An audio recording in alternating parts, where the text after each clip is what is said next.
So one lady asks me, what is the secret behind your positivity? You walked into this place and there was so much of positive energy beaming. I said, I just try to follow the Prophet Muhammad, peace be upon him.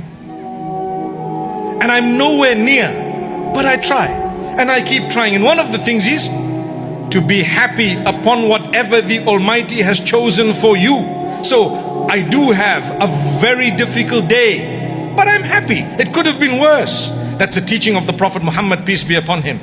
Do you know what he says? When something happens that is negative, look at those who are in a worse off position than you in order for you to appreciate. You know what? It could have been bad. It could have been worse. I'm actually blessed that it's not as bad as what other people have. You lost your job, you still have savings.